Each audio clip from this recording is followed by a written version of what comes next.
So now the moment you've all been waiting for, your favorite No More Down Low story. The drum roll, please. All right. With a total of 92,000 and counting hits on YouTube, your favorite No More Down Low segment from season 1 is the Doritos hunk, George King. Wow, really? Yes. That was my very first interview I did for No More Down Low. It was. 92,000 hits? I'm just saying, you, George King, I see why. You're too kind. Now that we know what your favorite story is, check out ours on No More Down Low Year in Review. It was National Coming Out Day, October 11, 2010, when our first guest, Wanda Sykes, said this. There's no such thing as black gays.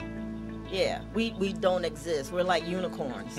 And That assessment was true back then, but look what we've observed in the past 12 months.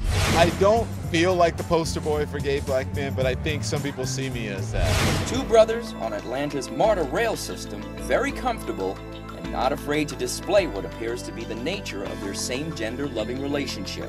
Essence.com took the bold step, breaking ground, to include these images of a lesbian couple in Washington, D.C. as part of their wedding section. Each month, we feature thought-provoking stories about LGBT people of color whose lives and achievements are often overlooked by both the mainstream media and popular culture.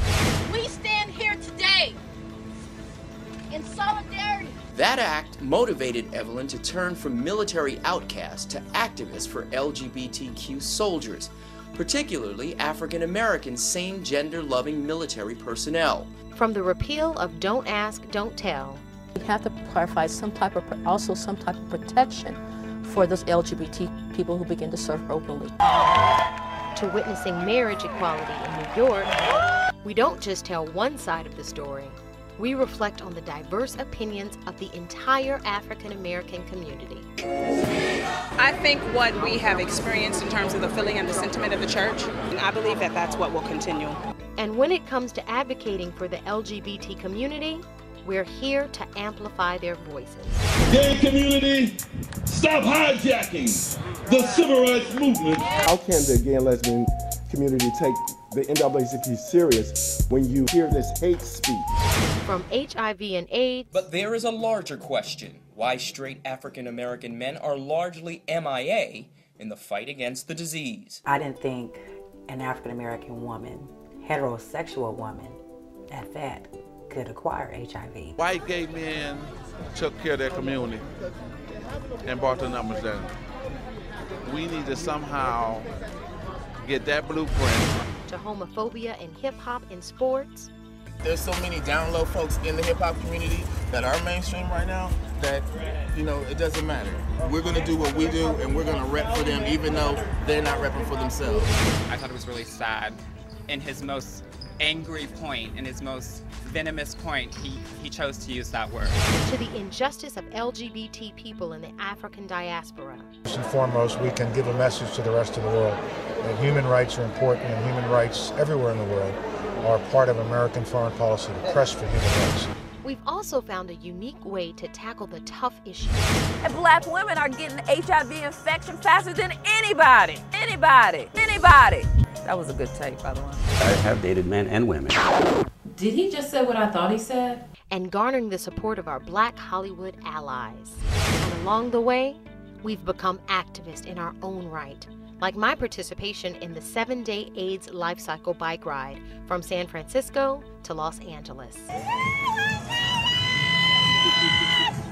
And most importantly, we've tried to have some fun along the way. We are on the main drag here in Palm Springs, known as Palm Canyon Drive. And I have no idea. Say ready? Thank you, Mark. Oh, we're hanging out. Okay. Literally. Check. Literally, we hanging out. Did you know that black women, more than any other group, were discharged under this blah, blah, blah, blah, blah? What a fascinating concept and play. Really cool. I was trying to talk to you. Okay, let's go. I'm sorry.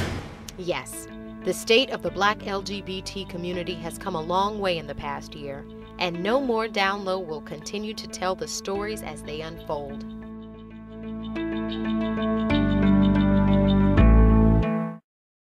that's a look back at season 1. And that's it for our anniversary show, but here's a look at what's coming up on our next show. On the next No More Down Low, a mother's heartbreaking story. That night, I found my son, Carl Joseph Walker Hoover, had taken his own life in our home. Her son was bullied to a point that he committed suicide. We'll discover what Sardina Walker and others are doing to end bullying in our schools. All that and more in our next show. And what an emotional story she has to tell. You don't want to miss it. I'm looking forward to it. I am too. Well, before we go, we'd like to first take this moment to say thank you to you, our loyal viewers who come back to our little web show month after month and share it with your family and friends. Your Facebook comments and your messages really help shape the stories we tell.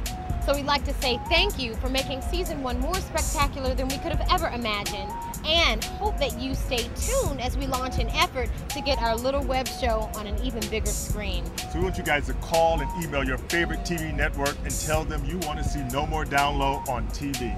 Absolutely. Oh yeah. So from West Hollywood, after a full year, reminding you to spread love and not hate, I'm Janora McDuffie. And I'm Kendall Hogan. We'll see you next time. Season 1, baby. Oh yeah, that's how we do here. Let's go party. I'm down.